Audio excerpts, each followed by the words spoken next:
It's the final time here on the Walk Thru GameDay Show in 2025. We are going to break down that matchup between the West Virginia Mountaineers and the Texas Tech Red Raiders today on the Walk Thru GameDay Show.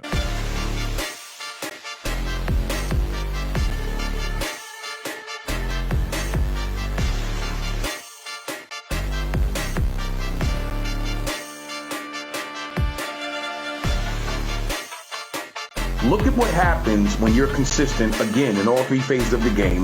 Look at what happens when you're focused and you don't have the mental breakdown and the MAs that prevent you from doing exactly what they did in Stillwater. Rich Rodriguez has a strong backing.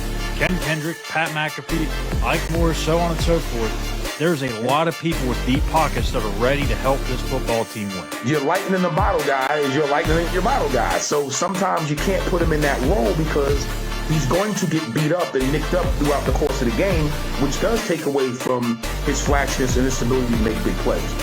Give me the Mountaineers, baby. But yeah, this rivalry it's a lot of fun. It has to keep going.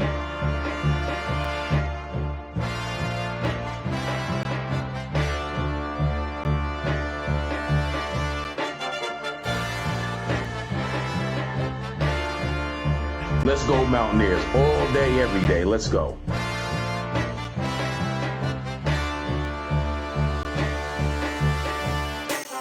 Hello, everybody, and welcome into the Walk Thru GameDay Show presented by West Virginia on SI. I'm Schuyler Callihan. That is legendary Mountaineer running back Eugene Napoleon.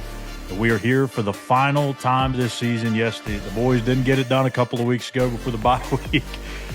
Falling to Arizona State at the very, very end.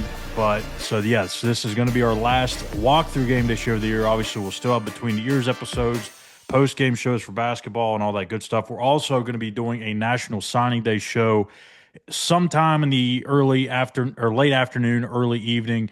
We have some interviews set up with some commits or so-called signees. So make sure you check out that it'll be actually next Wednesday. It's going to be here just before you know it. So look here at the show rundown in our final show of the year. We're going to talk about Rich Rod's playoff hopes in 2026. He mentioned that being a possibility next year. We'll talk about that. Portal needs. I guess you could say everything, Gene, but we're going to knock around some different ideas and how West Virginia can rebuild this roster in 2026. Get to our trivia question of the week, a commercial break, and then, as always, our Naps Dynamite Pick of the Week, players to watch, game preview, and our weekly pick'ems, which that race is heating up down the stretch. It's a battle of two turds going down here week 13, but it's a stinker versus stinker, but we're finding a way to make it interesting. So, all right, let's go ahead and get to it here, Gene. Starting with Rich Rod's playoff hopes in 2026. Last week, after the commitment of Kevin Brown on the Pat McAfee show, Rich hopped on Pat's show and said, hey, our goal is to get into the college football playoff next year. We're hoping that next November, we're competing for championships. We're in the conversation.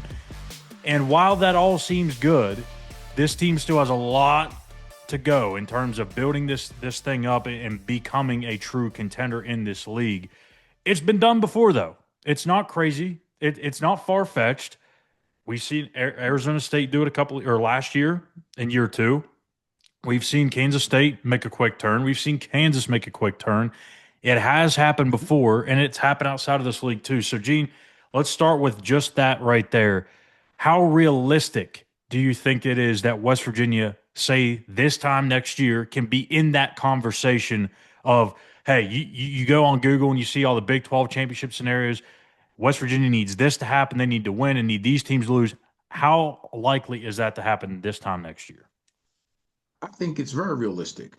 And why I feel that way, I know, again, when Rich gets, and I said this before, a full recruiting class of the type of student athletes that he needs, offense, defense, and special team wise, they'll be fine. Because I know that a lot of people, that's kind of hyperbolic. We got so much to build on, and we do.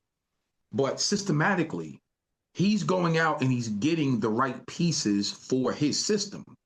And not to bash the roster this year, it just wasn't a cohesive roster that you would need. There was too many pieces to put together this season. right? Yeah. He knows exactly what he needs. He's going to go get exactly what he needs, and you're going to coach him up. And I'm telling you, they'll be ready to play. So here's the thing, right? These other universities that has done the same thing in this conference, I don't know if they've had a coach that knows exactly as much about his system as they do about theirs. Meaning that Rich is different, man. Everywhere he's been, year to 2 years, maybe going into year three, it clicked. And I don't see that not happening here at WVU. I think it'll be the same exact thing. And a lot of that has dealt with because he's went out and he got the right players to fit what he needs. So why would I think any differently here? He'll be able to go and get what he needs. And then when that happens, they get coached up, they play hard, and that's some of the ingredients that you're going to need to make a push to get into the college playoffs and so on and so forth and fight for, a Big 12 championship. Well, look, I expect it. I'm Yeah. gonna tell you, I'm expecting that next year. Now, if it don't happen, then I guess I'll be upset, but I'm expecting it, Scott. Look, again, everybody gets on this. Oh, everybody's in the same boat type of situation with the transfer portal. And yes, in large part, that's true. But you also have to comb through different situations and see why different teams are struggling. And maybe Right. you don't have the bucket of money that a Texas Tech, who we see this weekend may have in their back pocket. Well, West Virginia's case, like, look, you have to see when these transfers not only committed but enrolled and showed up on campus. This Mm-hmm. year's team, they had a bunch, and I mean a bunch. I'm talking probably 40, 50, maybe more guys that arrived after the spring. Gene, that's Right. that's really making it tough because we're talking August is fall camp. You're playing your first Yep. game at the end of August, beginning of September. You only have a couple of months and you can't practice during that time. Now that's going to change, I believe, in the future. We're going to start to see this more model an NFL system where you're going to probably get some more OTAs. I know they initiated some of that earlier these past couple of years, but it wasn't necessarily as structured as you'd like. You want to actually get 10 practices or so in. That's something I think we're going to get. But when you don't have that, and you have that many Mm-hmm. guys arriving after spring ball, they don't really get the full sense of what they're walking into until the first week Absolutely. of fall camp. And that's a hard thing to navigate. Number one, just being in the system, learning the coaches, how they coach. Certain coaches are Yeah. different than others, aka Rich Rod teaches it a lot different and probably is a little bit more passionate than they're used to. So there's that part of Yep. it. And then you have to learn your role. Like the basketball team's going through that right now. I mean, we see, Trace and Eagle staff, he was the guy at North Dakota, and now he's struggling. He had a good game the other night, but he's struggling to find his role because he's not the guy anymore. So it's the same thing in football. And especially when you rebuild an entire offensive line and an offensive line's too deep, that takes reps. It takes chemistry. That takes game experience. That's why you're seeing all these struggles. A note for this year, Rich Rod talked about it on his radio show earlier in the week. He expects 25 to 27, maybe even up to 30 of these commits in this 26 class to be early enrollees. That is an enormous number. Now, a couple of years ago, we would have said what, Gene? Like 8 or 10 guys enrolling early is like, oh my Absolutely. goodness, like this is great. You're feeling really good about these guys being able to contribute from day one. Almost 30 are enrolling early. That is a completely different situation than what they had a year ago when half the roster had left and they're trying to figure out who to bring in. They were trying to get Right. enough guys for the spring. It's a completely different setup this offseason. And that's the reason, again, even with that alone, that changes the scenario 3, 4 times over. Because to have early enrollees, that many on campus, there's so many different things you can do with that. Even the nucleus of the team, you bond, and people don't understand how important bonding is at any level, but especially at this level. To have 30, 25 to 30 early enrollees, are you kidding me? The things that you can do just with that alone it sets you apart. If that happens, oh, I'm telling you right now, I'm even more excited. If that happens, it takes West Virginia, it puts them in a totally different, it puts them on a totally different trajectory, puts them on a totally different track than what we had this year, obviously. Yeah. But that's insane. I hope and pray that that does happen for real. Yeah, I mean, you're talking last year's class. I mean, you go through the early signing period, and many of those kids actually ended up signing, and we were giving all the credit to that staff that had been left over, and still tip of the hat to them for at least getting them to sign and see what happens, get the feel for the new coaching staff. And a lot of those guys ended up requesting out of their NLI, their national letter of intent, and going Yeah. elsewhere. But still, I mean, they only had what, a dozen or so guys that actually stuck it out from that 2025 class.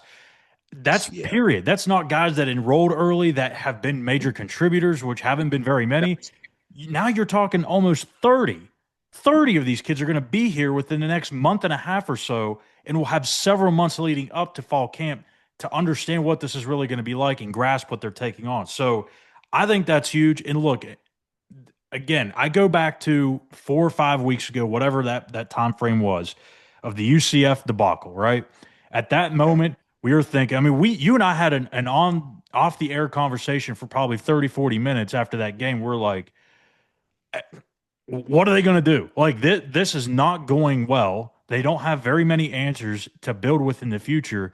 And you're just thinking, my goodness, can they find something? Can they find any lick of hope at quarterback at this place, at this spot? And it just didn't Right. feel like it. These last 4 games since the TCU game on, you've now found your quarterback. You've got a Yep. little bit better offensive line play, and you found out Dior Hubbard, who's going to be out this week. We'll talk about that. But you found out Curtis Jones is a definite player and a two-way guy all of a sudden. You're starting to Yeah. find some answers and a little bit of hope. That's why I think it's not a far-fetched idea to think that this team can't be in the mix in late November. If Scotty Fox continues to be a quarterback that takes the next step over the next several months, this is going to be a team that's going to be worth competing in the Big 12. It will be interesting. And I can tell you that because, like you, to your point, we found enough pieces. Now, what you do, you build around those pieces. You build around those pieces with really solid recruiting, high school recruiting, 2 or 3, maybe 4 young people that's going to come right in, and they're good enough and can hopefully matriculate quick enough to contribute. You go in the portal and you get your key pieces in the portal. You put all that together, now it's like cooking some gumbo. You you put all the ingredients in there, you stir that pot. You know what I mean? There's a few different things that can happen from that, and I'm excited because again, if you have the quarterback, that is 60% of what you need to Mhm. build around. I really Say it do again for the believe. people in the back. Let me tell you something. Let me say it one more time. If you have the quarterback, that's about 60% of what you need to stir that gumbo. And we do have Mr. Fox, Scotty Fox. Let's get it cranking. And you can build around that man and let that man do what he does. Yeah, That's it. again, year one, I think, is so, and I've said this a few times earlier this offseason, but it can't be stated enough. Everyone associates what happened these past 6 years with Neil and lumps this year in it because you've experienced it. You've been with it through the entirety of it, right? You've seen all the struggles from 2019 to now, and you just think, oh my gosh, this is the 7 year stretch of just horrible football. And it's not the case. You have to find that line of division where you go, all right, this is year one. This is Yeah. this is what it looks like at the base of it. Remember we had that conversation a few weeks ago, and it's like, okay, you go and you buy a lot and you have the foundation. You're not pulling up to a house that's the $50 million mansion right now, right? Like that's not what Rich Rodriguez walked into. He walked into a half-built house and it got tore down a little bit more. And then he had to go and make some tweaks and do this and do that. Oh, nope, we can't do that because we got to have this here. Like there's so much that went on this offseason. I think it's really hard for people to wrap their brains around. I'm kind of going off course here a little bit, but I want you to maybe speak on this. When, as a person that transferred in from Pitt to West Virginia, how difficult was it, or was it difficult for you to learn a whole new playbook, learn the offensive line that you're running behind, learning the tendencies of the teams that you're seeing, learning all of that, learning your role. How difficult was that for you? Because I think you explaining that may allow people to understand, like, oh, okay, we have like 60 some transfers coming in that went through this experience. It's very difficult because, to your point, first off, just learning a whole new system is difficult in itself. And coming in, leaving the pit system, and then coming into Coach Nealon's system, yeah, you kind of, the luxury back then was I had to sit out that 1 year. Yeah, could you imagine no sitting out and you're right into it? Exactly. And even with that, it was tough because, again, you still have to sit and figure out.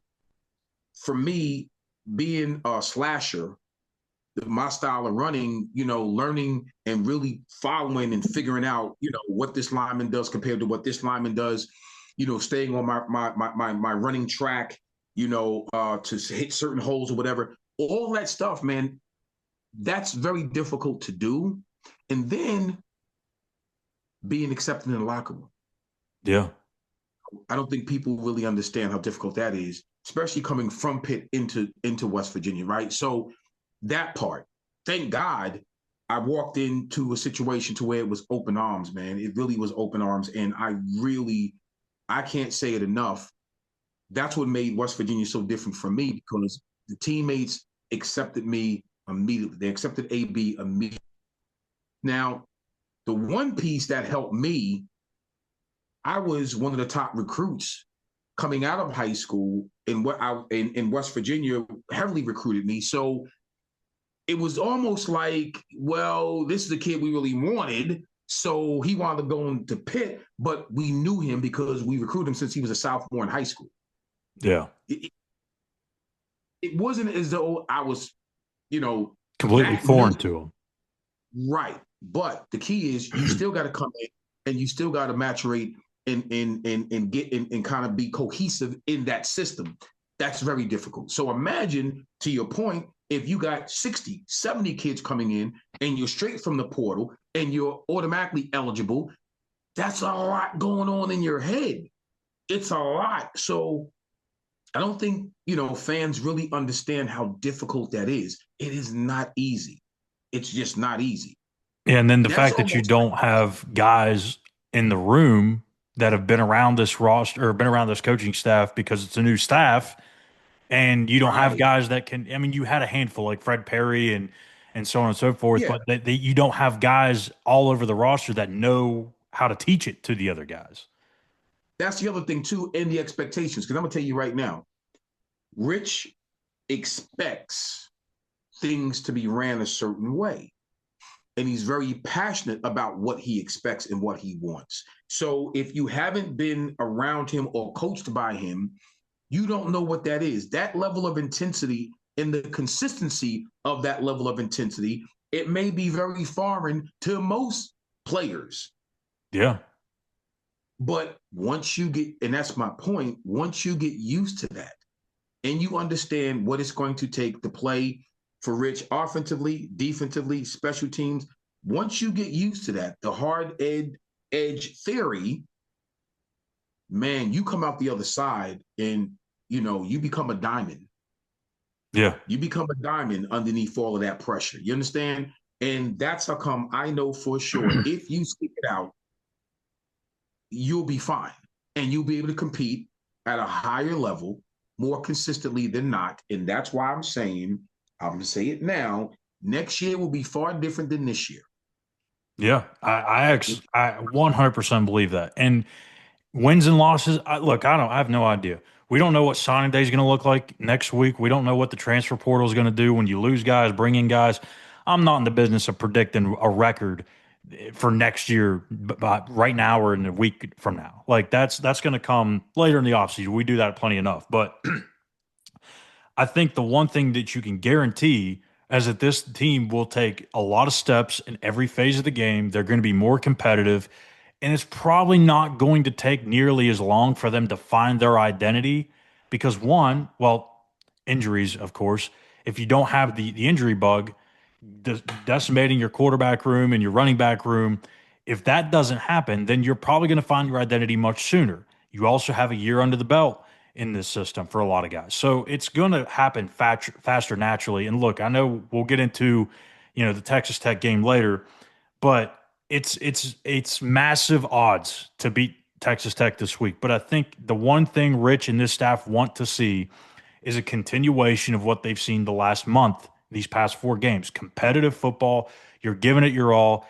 And regardless of what happens at the final score, as long as that's what happens, then you got to feel pretty good about what happens heading into next year. Absolutely. Well, listen, passion, pride, respect for the game. I don't care who we're playing. I know it's Texas Tech, but I know what they're ranked and all that stuff. That has nothing to do with our players playing Mountaineer football.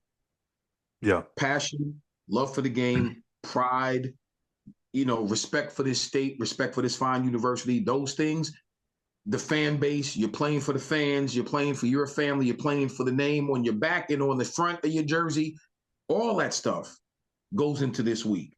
Yeah. Goes into this game on Saturday. And if you do that, when the smoke clears, if you put your best foot forward and it's again, you're playing with passion and effort, then I'm sure Rich and the rest of that coaching staff will be happy with that. And then you can build on that going into the off season and then into camp and then into next season. So that's what's important.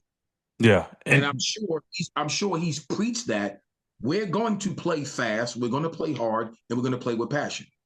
Yeah, and moral victories are not for everybody. I'm not somebody that's a moral victory guy, but I guess in this sense, and I wouldn't even say that's a moral victory. You just want to see your team play good football and much better football than what they did 2 years or 2 months ago. And we've seen that these last 4 weeks.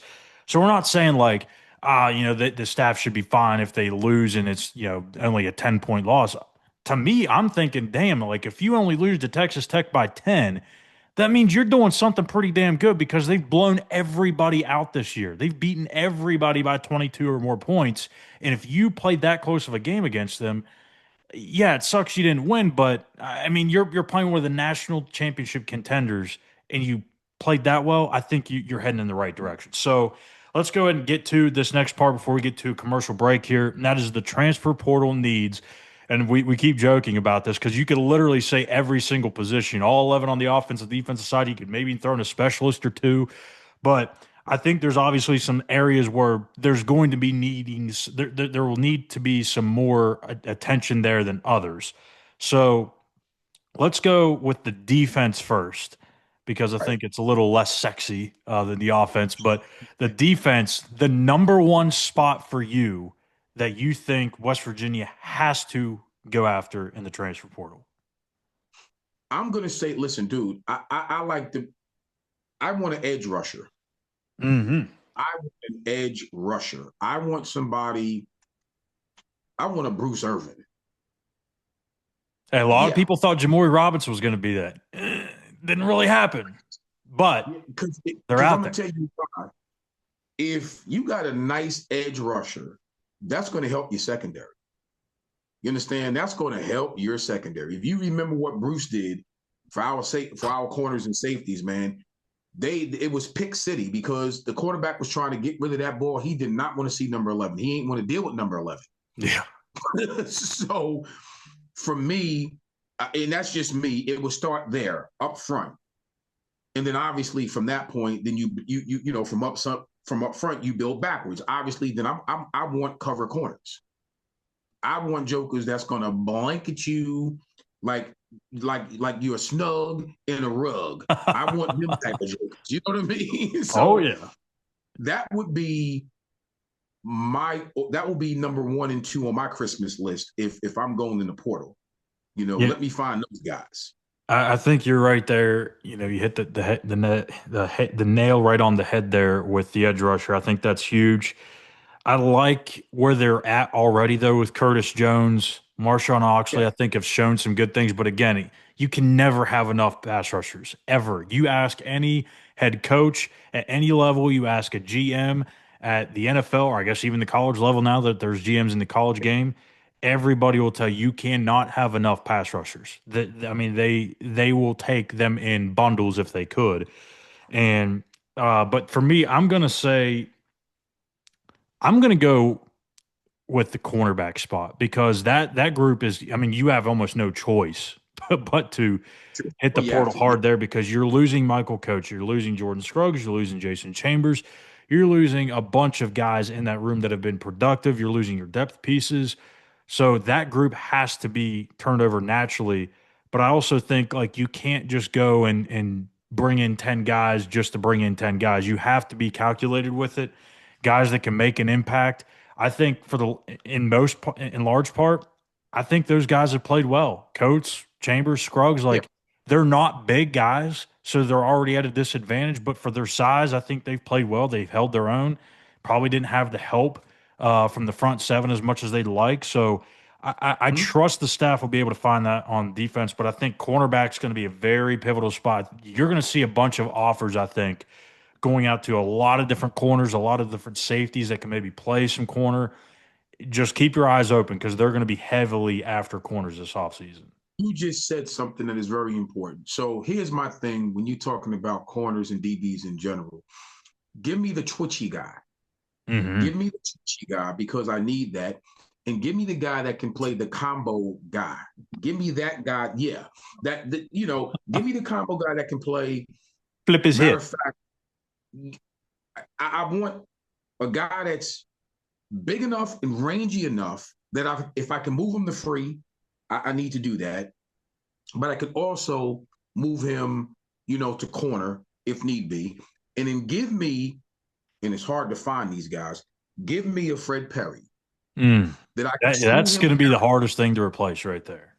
Trust me, I can screw him down a little bit in the run game for run support, but I can also back him up and he can cover a little bit. But in that run game, when he's helping out that boundary corner, he's going to knock your block off. Yeah. Give me that. Now, that's hard to find because Fred Perry's don't grow those kind of talent, that kind of talent don't grow on trees. It does not.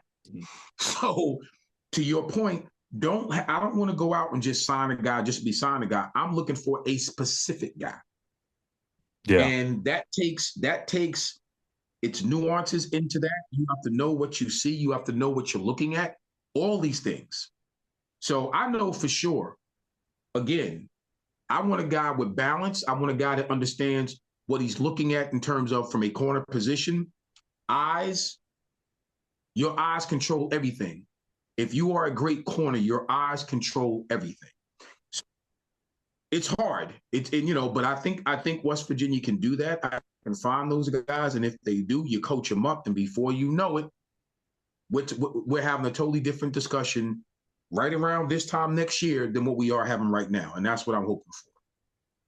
Flipping over to the offense really quick. I think it's pretty obvious, right? Offensive line. I mean, you could have maybe made an argument for quarterback, say 4 or 5 weeks ago. But I mean, I still do think they're going to add a transfer at quarterback, assuming somebody from the group now leaves in addition to Nico, because you're going to have bodies there. As we've seen, you can run through them like crazy, especially in this offense. So they're going to have to get a transfer. But again, I don't think it's going to be somebody that's going to expect to start or maybe believe that they can be in a starting competition. I think this is Scotty Fox's team, but they're going to need somebody to be there. I think they're going to go heavy at guard. I mean, you look at what they have: left tackle Nick Cray, center Landon Livingston. I think those two, like I mentioned a couple of weeks ago, even though they haven't played elite, I think you've seen Mhm. enough there to think that another offseason, more time in their belt under their staff. I think they're going to take that next step. It's their first year in a starting role. They're going to Yeah. naturally get better. So I think they hold fort there at left tackle and center. You have the right tackle, Kevin Brown, who is the highest, rated offensive lineman to come to West Virginia and in the school's history. So you have that, which I think he could start from day one. And then you have the two guard spots. Gene, I'm going to say this. Over under, let's go 1.8 million spent on the offensive line this offseason. And you're likely talking about and I'm talking about just the guard spots here. Oh, just the guard spots. Just the guard spots. You said 1.8 million? We'll go 1.8. That's a big ad. That's a big. Let's lower it a little bit. Maybe let's go 1.5. 1.5. I can bring in 1.5. Mm-hmm. Yeah. I can probably get about 4 guards, maybe 5 for 1.5 to come to Morgantown. So you're scrounging up. You're not going for the high price guys. No, because I'm gonna tell you something. I got one right now. Mm. Yeah, I got one right now. I keep telling you this. People don't understand this. It's about relationships. I keep telling you. Mm-hmm. It's about relationships. And I'm gonna tell you this. West Virginia is one of the most beautiful campuses in the country. Okay. Our facility is one of the tops in the country. Don't get it twisted. So therefore, all I need to do is get them on campus. That's half the battle. But when you get someone, and you're 100% right, Schuyler, that guard position is very, very important. It's very key. But I'm talking about an athletic guard. I'm talking about an athletic guard that can play left guard and right guard. People don't understand. Sometimes just because you can play right guard don't mean you can play left guard. Picture flips, Okay? and you're all out of sorts. You're all out of sorts. So that's what I'm talking about, a combo guard. A guy that can switch, he can play either left or right and be just as effective. So yeah, at least 4 for 1.5. Yeah. If I'm going to spend that kind of money, then you better get me somebody that here's the name from the plat. You better get me a Brian Joswiak. Yeah. Hey. If I'm going to spend $500,000 on one player or 650, whatever, he better be an Outland Trophy winner the minute he signs his letter of intent. You understand? And I'm not into all of that. I'm telling you, you can get those kind of players built on relationships, built on coaches that are steep in recruiting. You can get that. 1.5 is a lot of money when you talk about upfront building, but I get it. You have to build out your front. But you gotta have depth. You got to have the depth. So riddle me this. If you have that type of budget for your guards, just your guard, not even talking about your tackles, just your guards, then how much money do you spend on the guy that's going to be your number one guard? You understand what I'm saying? Because that's where it starts. And I think it really comes down to, do you have enough money to spread out to the rest of the offense, the defense? Because if you feel pretty good about other spots, then I think you can maybe pour a little bit more of that money or reallocate some of that money to the offensive line. Basically, what I'm getting at too is here, do you feel like West Virginia could do a Texas Tech just on the guard spots or the offensive line, where they can go and just say, hey, we've got a spot for you. You're going to start from day one. We can throw the money at you. Are they going to outpay like an Alabama or Ohio State? No. But I'm speaking within reason here. Can they go out and just fix the offensive line by throwing some money at, say, 2 guys? Maybe you recruit some JUCO guys underneath that have experience that are a little bit cheaper. I think it's possible. But again, who are those players going to be? Who are you competing against money wise? Like, there's a lot of factors that go into it. I don't think it's just as easy as saying, hey, we've got $1 million or $500,000. Here you go. But you just said it. My guy is a JUCO guy. Mm-hmm. So he's going to come, wherever he decides to go, he's coming in with those years of starting and being a killer up front. Then he'll come at a discount. He's a road grader now. He's 3 bills. He's a high 3 bills. You understand what I'm saying? He's about, right now, he's sitting about 330. That's game ready. Oh man, listen, he was born ready to play that position. And he's a guy that can play. He's a guy that can play left guard, right guard, and center. And that's what you need. You need guys, especially when you have a budget that maybe not equals Texas Tech or some of these other schools. You got to find ways to get creative. have some guys that can play multiple spots or play both sides of the ball for that matter, as Rich has talked about. So that's the key. So there it is. We're going to go and get to our trivia question of the week, and then we'll get to a commercial break. And I think I might stump some people. I don't know that I'm going to get Gene because I feel like he might be on to something here. But I tried to make it a little harder this time. No multiple choice. We're throwing that out the window. That we've graduated. Okay, now we're into a new segment here. And it's just give me the answer. So, who was the last top 5 team? Obviously, Texas Tech coming into Morgantown this weekend, number 5. The last top 5 team that West Virginia beat at home, in what year was it? I need the team. I need the year. I'll give you a minute to think about it. When we come back, we'll get the answer, get into our game preview and our picks for this week's matchup. Let's go, Mountaineer Nation. The final whistle might blow, but the real breakdown is just getting started. Join us right after every WVU game for the Mountaineer Postgame Show. Instant analysis, real talk, and zero fluff. What went right, what went wrong, and what's next. We've got it all for you. Hit subscribe, turn on the notifications, and be part of the conversation. Win, lose, or draw, we're breaking it all down for you, Mountaineer style. Want the most accurate updates on the West Virginia Mountaineers? Visit West Virginia on SI, the most trusted source on everything WVU. Several stories published every morning, every day before your feet hit the ground. From football, basketball, baseball, recruiting, transfer portal news, and more, we have it all for you. Every angle, every update, every morning. Back at the Walk Thru GameDay Show, it's Eugene Napoleon and Schuyler Callihan. And before the break, we asked our trivia question of the week. Time to reveal our answer, our final one of the season. And it was, who was the last top 5 team West Virginia beat at home at Milan Puskar Stadium? And what year was it? I need a team and what year. All right, listen. I tried to get Schuyler to give me the answer while we were. I tried to do it now, so I'm not even going to front, right? He tried to cheat. He's trying to look at my page. I tried to cheat. I tried to. He wouldn't break. He would not break. I said 1995, University of Miami, and I believe they were ranked 4th in the country that year. That's what I said. Got him, boy. I got him stumped again. I'm ending the year on a good note. Let's go. All right. So, no, that is not the correct answer. And it was. And honestly, before I reveal it, I actually thought that was that would have been my guess. Would have been Miami. So, if that makes you feel any better. But no, it wasn't. I feel, yeah. It was 2014.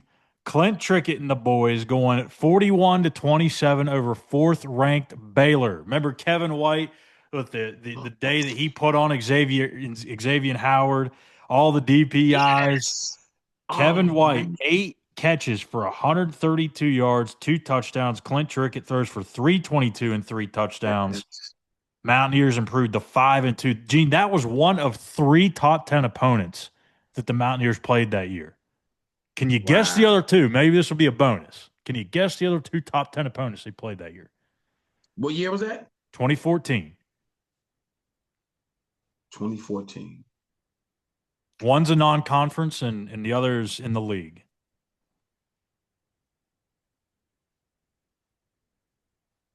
Oklahoma?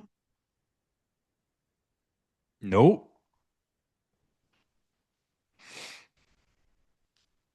Wow. I would definitely thought Oklahoma. Wait a minute.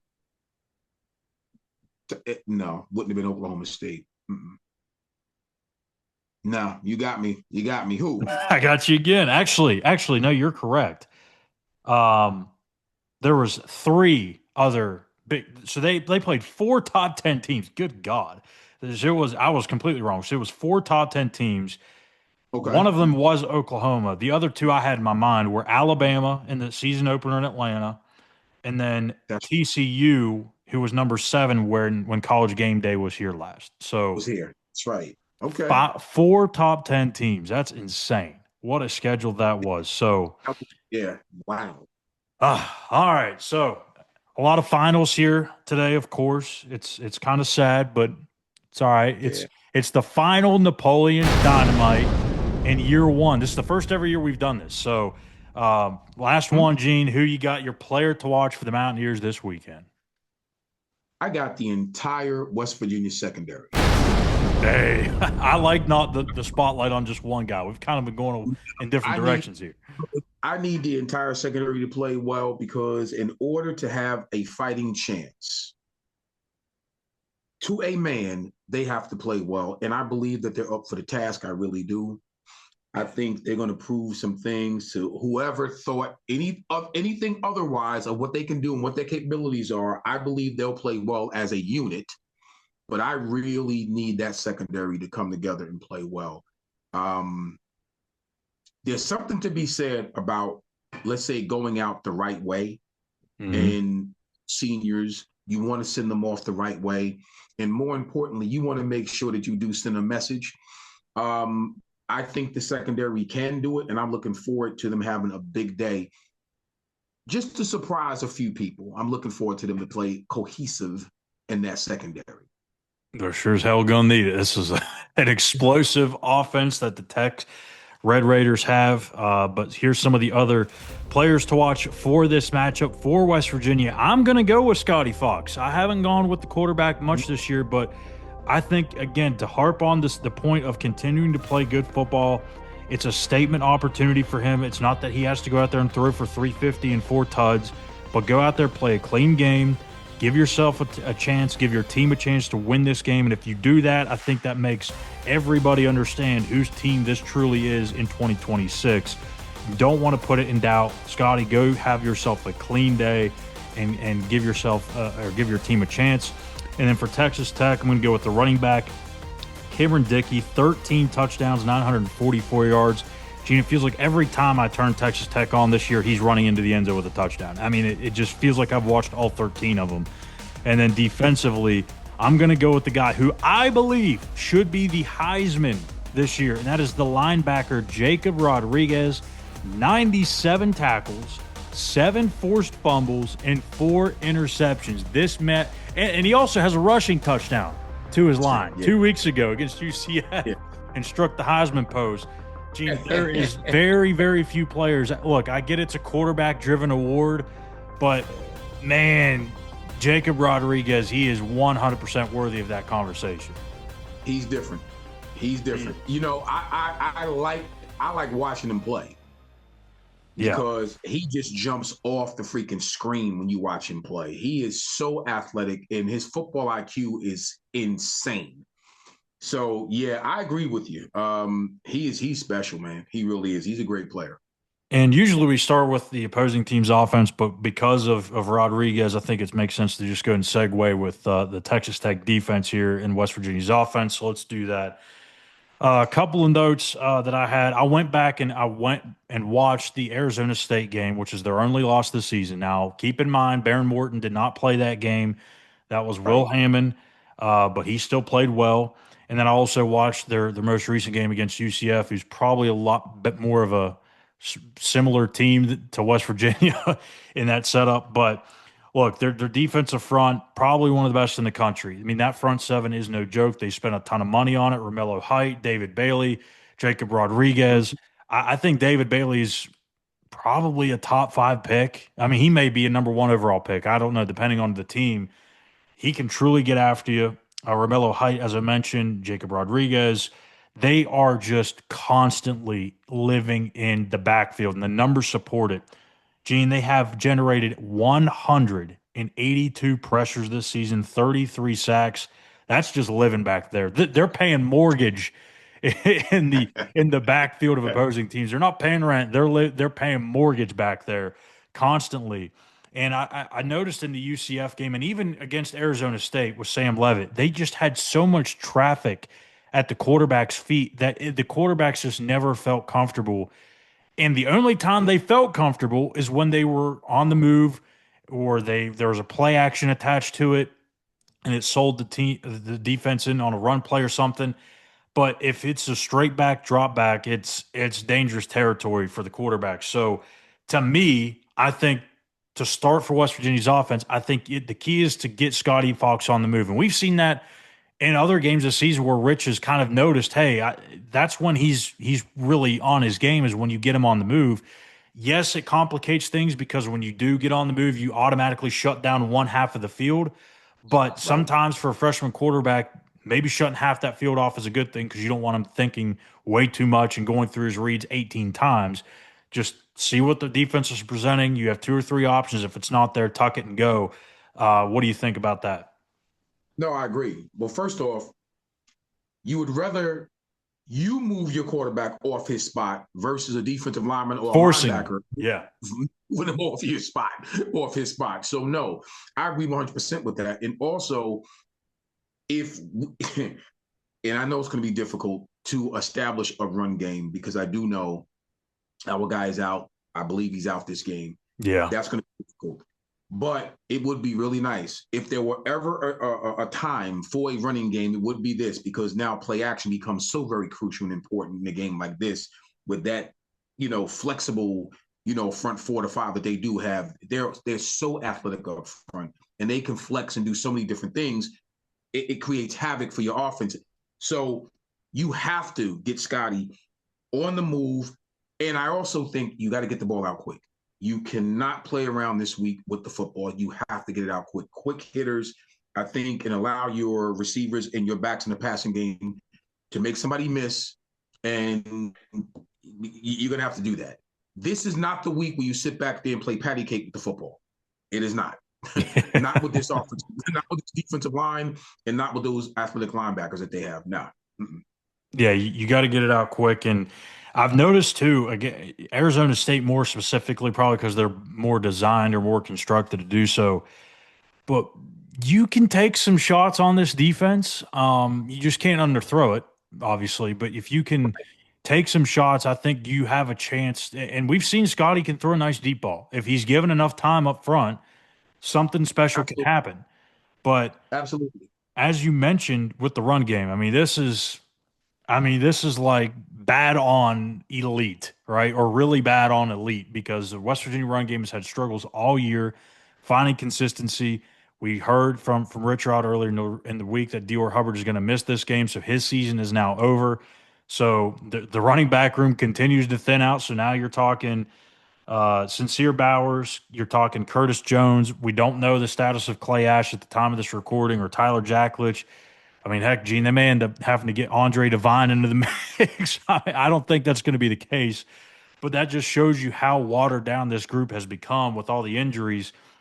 How do you manufacture runs and rushing yards against this defense that ranks first, not just in the Big 12, but nationally, allowing just 71.8 yards per game? Jesus.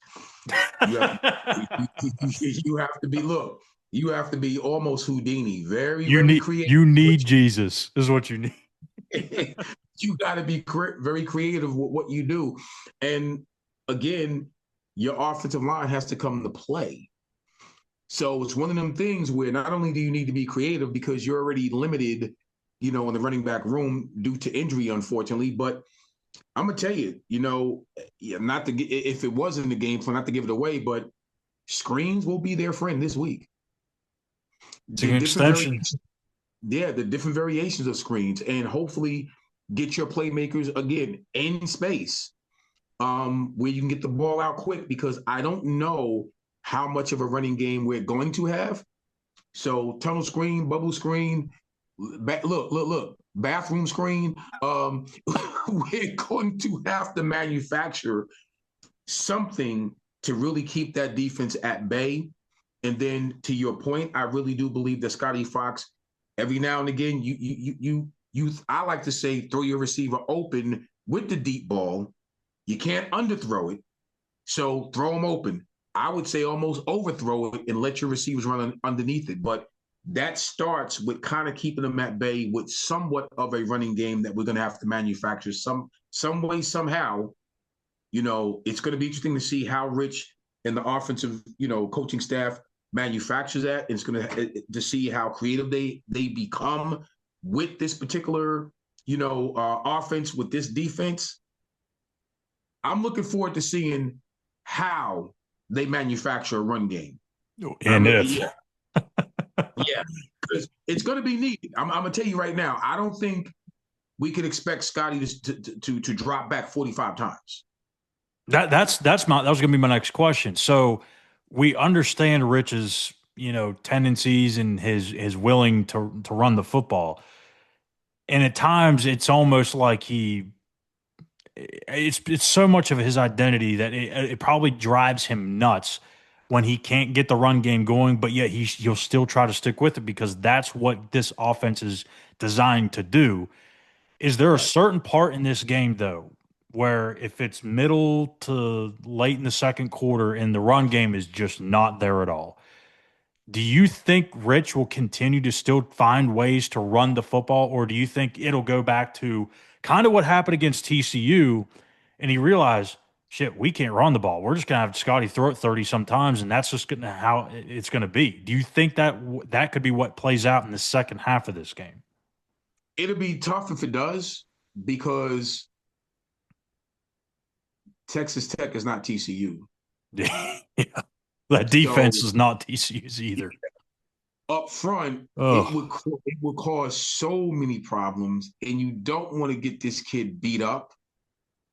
So I think Rich is probably going to have to rely on some semblance of a running game. yeah.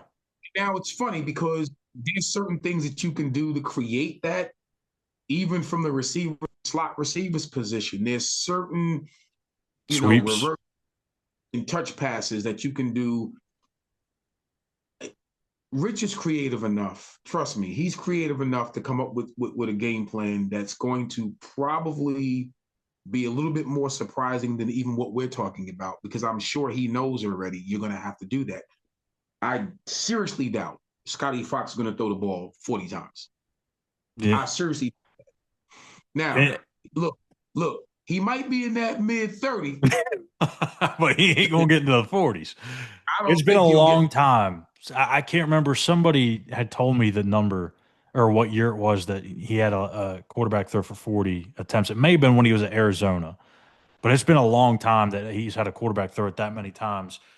And when you play a defense like this, that's this stingy and this salty, I don't think you can just line up and just say, okay, we're gonna do Q counter or a Q draw here. We're gonna do zone reads here. I don't think you can just line up and just go straight into it. I think what this is gonna entail, Gene, you're probably gonna have to involve a ton of eye candy in some way, shape, or form. Whether that's some of those orbit, motions where the guy comes back in the backfield and then goes back out, or Zig motion, yeah, yes, you're zigzags. a lot of shifts because I think sometimes like Kansas does it more than everybody or more than just Mhm. about anybody. Everyone thinks that it's motions with them, but it's more so the shifts. They set up in one, or they come out of the huddle, they get in one alignment, and then before they snap the ball, they shift and get into a whole new look, and that completely changes the picture. I think we're going to see maybe even some of that. Obviously, Yeah, you have to do that within the comfort of your personnel. But right. you can't just line up and say, okay, we're going to go halfback zone here. We're going to go a trap here. We're going to go Q draw here. They're going to have to mix this thing up and present some of that eye candy, I think. I agree with you. You're going to have to, because first off, you know, because of, again, the stout nature of Texas Tech's defense, you will actually play into their hand if you line straight up and it's mano y mano, and here's what we're going Oh to yeah, do. they're And already on their marker, like they're keyed in. nah, look, no, you cannot do that. So I think it would behoove you to have Hmm. some eye candy and some different shifts that would at least get them looking and thinking. Yeah, Well, we start here, because also it drives the defensive coordinator crazy, because you're thinking that West Virginia is going to be one dimensional, two dimensional, whatever. They're not going to do too much because you haven't shown that all year, pretty much. And now to come in to do these different shifts and these different motions, absolutely, it's like, oh, wait a minute, we didn't expect this. So it kind of throws him off his game, and hopefully we can do that, because yeah, it'll be a long day in Morgantown if you line straight up and say we're going to come at you with this particular play and this particular play. No. You're going to have to really make them do something different defensively. yeah. A look at some of their numbers real quick before we spin the block here. This is the rushing totals for opposing teams against Tech this season: 53, 63, 8, 101, which was Utah, one of the better rushing teams in the country. Houston had 103, 47, 75, 95, 126 by Kansas State, 67, 52. So that's 8 games that they've held a team under 100 yards. West Virginia hasn't been in that ballpark very much this year. So, again, this is probably going to mean a lot of pressure on Scotty Fox. That's why I put him as the player to watch, because he's going to have to play a clean game. If he does have to drop back and throw it 30 sometimes, which you don't really want, but if that's what happens, you can't gift that explosive Texas Tech offense that we're about to transition into now an extra possession or two. So let's go and spin the block. Texas Tech offense, West Virginia's defense. I look at what they do. Well, they pretty much do everything about whatever they want to do, they're able to do at a very high rate, whether it's running the ball, throwing the ball. They're obviously a more of a true air raid team, but I think they can sprinkle in some running as well with Cameron Dickey. As I mentioned, he seems like he scores every time I turn on a game. But their receiving core is really good. Coy Aiken, Jalen Virgil, Caleb Douglas, all 3 of those guys are very, very impressive. Douglas, he's kind of their big possession type receiver that makes a lot of contested catches. I remember watching earlier in the year against Utah. He made several of those plays. He also made a few against Arizona State. Just every time the ball is thrown in his direction, it's like 90-10. He's coming down with it. He just snatches it out of thin air. Really tough to cover. And he's got a lot of size, a lot of length. That's going to be tough for this cornerback group to match up against. Virgil, he's their speedy receiver. He can get involved in jet sweeps, the screen game. He's going to be that yak guy for them. And then Coy Aiken's kind of a mix of the two, really. He can be a possession guy. He's a speed guy, make you miss in space. But they just got a lot of weapons, Gene. I don't know how you cover them all and feel like if you can't spill all your resources to one guy, because if you do, then you're leaving the other 2 playmakers wide open. So this is going to be a game where I don't know that you're going to play a ton of man-to-man coverage. I think you're going to have to be in zone probably more than you'd like, but I don't know. I don't think you can go mano-a-mano on these guys, but also at the same time, you have a really good veteran quarterback back there that can pick the soft spots in the zone. So it's really, Yeah. picking your poison here against this offense. Zach Alley will earn his money. Yeah.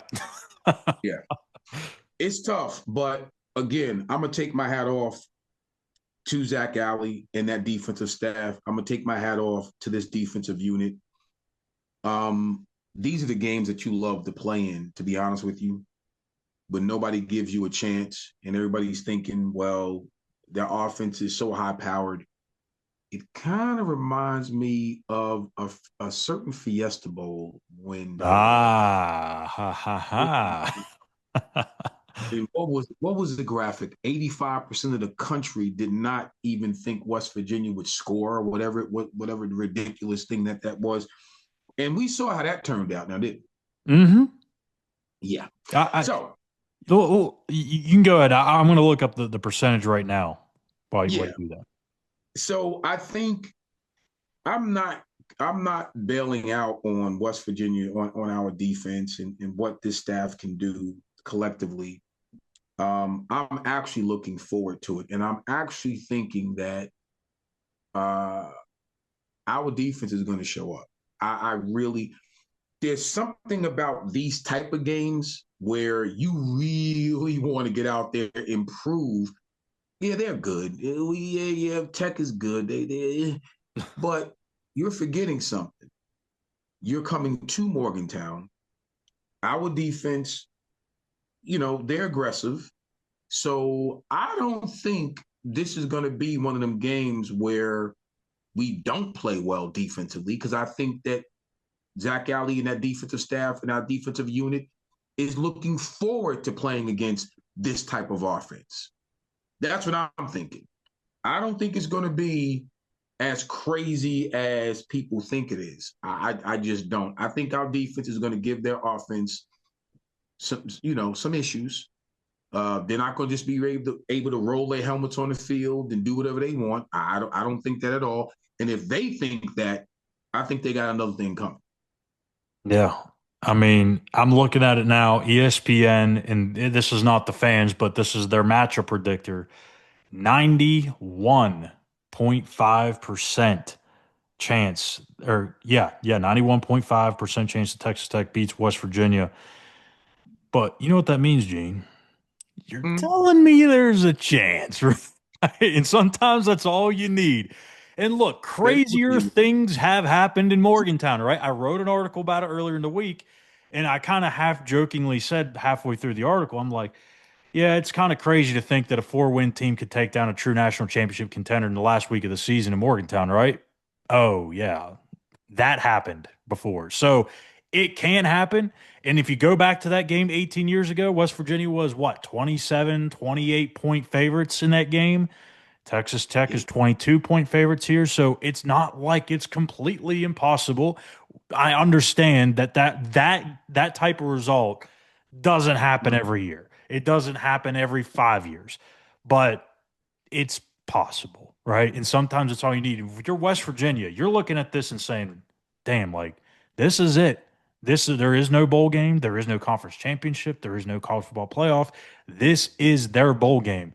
And what better way to end the season with your guys than beating a top 5 team in the country and potentially knocking them out of the Big 12 title game, Gene? Because I don't think a lot of people realize this. Texas Tech is not locked into that Big 12 title game. They have to right, win, and if they don't, they need a little bit of help. right, If Texas Tech loses and Arizona beats Arizona State, and if yeah, BYU beats UCF, which is going to happen, they're right, left out of the Big 12 title game. So yeah, West Virginia can actually impact the CFP in one way or another. yeah. And heck, they might even do it in two different ways. If Pitt wins out and does their thing and they say, yeah, Pitt can't get in because that loss to West Virginia earlier in the season, they may screw two people over here. So I'm just saying, hey, life is a full circle, right? Life It is a full is, circle. it is, and boy, would I love both scenarios. But to your point, stranger things have happened, and this is why I say this is why you play the game. hmm That's why you play the game. So you can't just say, "Oh well, they're ranked, whatever they're ranked, and they're going to come in here and they're going to slide. They just roll the helmets on the field and just beat West Virginia down." You can't say that. Yeah. You just can't. So I'm really looking forward to seeing this matchup. I'm looking because I already know how a Rich Rod coach team feels about these type of games. I know how he personally feels about these type of games. And no, it's almost like you walk into a fight with a bully. You know, I don't like bullies personally, and I've always looked forward to mingling with a bully.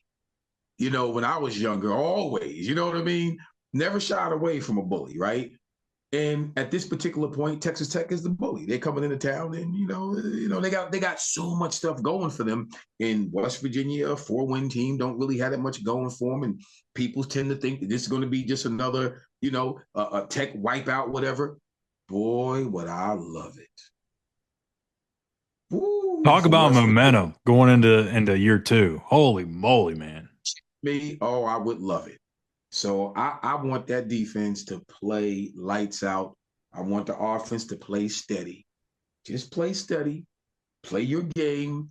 Don't get out of sorts. No matter what happens, just roll with it And you're probably going to and have to let. sprinkle in a little luck, right? You're going to need some things to happen, some bounces go your way, some bad decisions from their little, quarterback. little dust here or there. You know what I mean? Maybe a block punt, a pick six. You might need a It's, lot of things to happen here.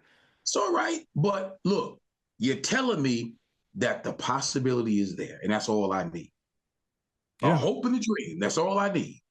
And for a lot of these guys, look, I mean, this is a massive senior class. I think it's like 40 some. I mean, that's huge. A lot of these guys, believe it or not, you probably do believe it, but this is going to be the last time they're probably going to strap up in a competitive football game ever in their life, ever. Yeah, Like, yeah. so to True put statement. that on the table, there's a little extra for this one. And what a better way to do it than to go out and beat a top five team? That's something you can tell your kids, your grandkids forever. Look, even though yes, it was a it would have been a 5-win team if that's the case. Still, you can go on and tell you how the last game you ever played was beating Texas Tech and potentially ruining what they had going on. So, I mean, Look, that's I would love that to be the story. yeah. Now, quickly going back to this defense and offense here with Texas Tech, Baron Morton. I thought this was an interesting stat. I always try to find something with the quarterback. 14 big time throws, 9 turnover worthy plays for him. But there's really every week I try to look for his numbers when they're kept clean under pressure, blitz, not blitzed, play action, not play action, and then obviously the depth of the throws. The one thing that really stuck out to me, Gene, in attempts 20 yards or more down the field, he's only completing 37% of them, which you Right. you would think is not good. But I mean, for throwing 20 plus yards down the field, you're not completing a high percentage of those anyway. 500 yards on 14 completions. I'm going to say that again. 500 yards on 14 completions. That's 35.7 yards per completion. That is Wow. insane. So when they throw it deep, oh boy, you better hold your damn breath because it's probably going for a big one. And Yeah. West Virginia has obviously been known to give up a handful of those per game this year. And I think that's where it starts for me. That's where it ends with me. For this West Virginia defense, it's just keep it in front of you. Keep it in front of you. Make the tackles. This can't be one of those games where you have 25 missed tackles. You're never going to win. If it's in the Yeah. single digits and you keep the thing in front of you, you do well you've been doing what you've been doing against the run. This has been a really good run defense. Don't look Yes. now, but the last 3-4 weeks have been pretty good against Yeah. the run. Take Yes. that away, keep the pass in front of you. I think you can manufacture a chance for your offense in this game if that happens. Well, there's some things there that you definitely can manufacture some things, but it has to happen that way. You Yeah. can't have missed tackles, you can't have MAs, in the secondary, because that will become problematic. A game like this, if you have those type of mistakes, it can shift from the spectrum of a 7-point situation to 2 mistakes before you know it's 21. You got 21 points on the board. Yeah. That can't be this game. You know what I mean? And that's why my faith is in what this defense can do when they play cohesive football together without having too many mistakes. And this is a game where you really can't. So I'm going to bet on West Virginia's defense. Hey, there I you go. I bet on this defense versus this so-called high-powered offense, and let the chips fall as they may. If West Virginia makes 1 to 2 mistakes in this game, and you give our offense, an opportunity to do some things, this could be quite interesting. Now, I don't know what the score is going to be, but I'm going to say right now that our defense will come to play. And I think when you look at this offense, this is the last thing I have to say on it. They're 10th nationally in third down conversion rate. So they're 49%. So they're basically flip a coin, they're converting. This is going to be I think the telltale of this game on this side of the ball because West Virginia has been very good in early downs defensively. Very good. You're getting them second and long a lot of times. Texas Tech, yeah, there's a reason why they're converting third downs a hell of a lot because they're getting in manageable situations. So that early down battle between Texas Tech's offense and West Virginia's defense could be a key part in what determines the outcome of this game. And also, they are 88% in the red zone, bunch of touchdowns. So, I mean, it's an offense that you would expect to be at the top of the country in a lot of categories. And before we get into our pick'ems, I do want to say this. I know we're going a little bit longer today. It's our last show. But look, I get a lost season. It's a 4-win team. It's Thanksgiving weekend. You're out with the family. It's Black Friday weekend, shopping, Christmas shopping weekend. it's deer season or hunting season. I'm not a hunter. I don't know what. It's some season coming up. I don't know. But there's a lot of reasons to not show up on Saturday. But you could be potentially one of the ones that were there, right?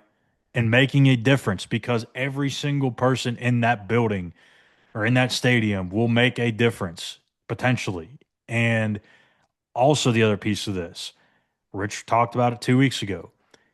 Having a big crowd is huge in terms of recruiting. This is another big recruiting weekend, the last big recruiting weekend, the only weekend before signing day. So that brings a huge impression upon these recruits when they see that stuff. They see, oh my goodness, a 4-win team last week of the season has nothing to play for, and this is the crowd that shows up. Look, Yeah, I understand there's a lot of things you can do. It's Thanksgiving weekend. I get that. But if you can make it, get your butt to Morgantown. Because, look, the reality is there's only 6 or maybe in some years 7 opportunities to see the Mountaineers play in Morgantown. Yeah. Go make a weekend of it. So, absolutely. All right, let's go and get into our last pick'ems of the season. And, Gene, I'm catching up to you, buddy. I'm 25-30. You're 27-28, so 2-game difference. I'm going to have to shoot my shot here a few on these just to see if I can pull it off and make the come from behind victory. So let's start with a top 20 matchup in the SEC. Number 3, Texas A&M at number 17, Texas, 7:30 on ABC. This is on Black Friday. Texas A&M's a really good team, man. And again, I'm going to have to shoot my shots. I'm going to shoot it right here with the Longhorns. Look, Arch Manning maybe finding some things. Texas A&M, they were down 30-3 to South Carolina. They came all the way back and won, but I'm starting to wonder how much of that will play into the psyche of them this week. And I think Texas, this is their opportunity. They still have a chance to get to the CFP, but they've got to win this game. If not, they're done. So I'm going with the Horns just to try and give something a shot here. I feel you. Well, it ain't gonna happen this week. The Aggies, yeah. Texas A&M, they know what they have to do, and you can't stumble, in this particular game. So no, I'm going with Texas A&M. Arizona at number 25, Arizona State, 9 p.m. This is also on Friday and on Fox. Man, I'm back and forth on this one, Gene. I'll go with Arizona. I think I'm going to go with Arizona on the road. Jeff Sims, again, we talked about it in the preview 2 weeks ago. Very turnover prone. I think it's bound to happen. He's going to throw 2 picks. He's going to fumble once or twice. It's just the theme with him. I think Arizona goes in and gets it done. Jeff Sims heard what everybody's been saying, and he's just flat out tired of it. Yeah, he'd been hearing me talk the last 2 weeks. Arizona State at home. Number 1, Ohio State at number 18, Michigan. It is the big game on noon on Fox. Ohio State, man. Like, I thought about maybe taking my shot here with Michigan because it's a home game. Michigan's had some success in this series recently. But, man, Ohio State is just so damn good. That defense, probably the only other defense I would rival with Texas Tech, to be honest with you, Gene. So I'm going to go with the Buckeyes, and I think it's pretty convincingly, too. Yeah, I'm with you on that. I don't even think it's close. Ohio State is they're playing on a totally different level, and it's hard to stop them when they get rolling. So, Ohio State. How about this? Number 14, Vanderbilt. Vandy has a chance to get to the CFP if they can find a way to beat Tennessee this week, and that's at 3:30 on ESPN. Look, it's been a great story. I love Diego Pavia's, his abilities and the way he goes about things. I love the swagger, the confidence. But going into Knoxville in a big-time matchup, I just don't know if they can do it. It's been a great story, but I'm going to go with the Vols here. Wow. I'm going with Mr. Pavia here. Okay. I'm going with Vandy, man. Listen, I like the Cinderella stories, man. I do. I'm rooting for him. I just don't think. Yeah, I don't think this ends. So I'm going with Vandy. And for the game you're all here for, it is number 5, Texas Tech, taking their 10-1 record into Morgantown this weekend for the regular season finale against West Virginia. Can the Mountaineers pull off a stunner? crazier things have happened in Morgantown, and Rich Rodriguez knows all about it. Yeah, there was a lot made of it before the season, and rightfully so. Like a lot of guys when they get a Power 4 transfer, maybe he was doing okay at Power 4. These guys were dominant at the Power 4 level, and they're dominant still at the Power 4 level. They picked the right guys, evaluated very well, and they're coached well too. It's not just great players. I mean, they're coached really well, and I've been really impressed how hard they play, all those guys. But there was a lot made of it, I think, before the season, and rightfully so. And I think those guys, not just up front on defensive line, but those guys have all proven themselves again against everybody. I mean, they've been, and our guys know. I mean, they beat us pretty good last year, and they're better this year. So, and they'll be the first ones to tell you that. So it's be a great challenge for us. But I'm also excited for the opportunity for our guys to play and see what happens. West Virginia, Texas Tech, last pick of the season. And unfortunately here, Gene, as much as I'd love to say the impossible is possible and it's going to happen, I'm going to have to go with Texas Tech here. And I don't know how the score is going to come out to be, but I do think this will happen.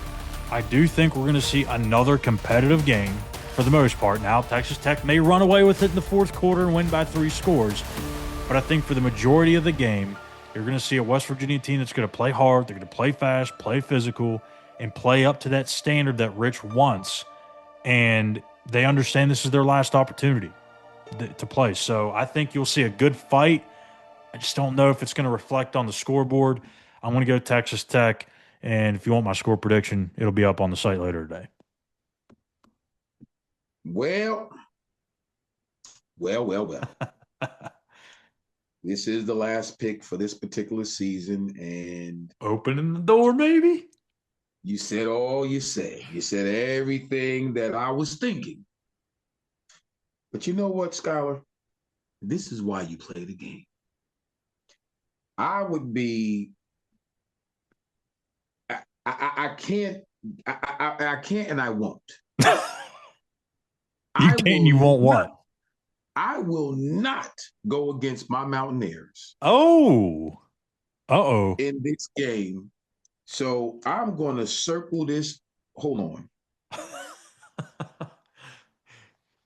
He's got to make sure he gets it down here now. Yes. I'm going with my Mountaineers in an upset.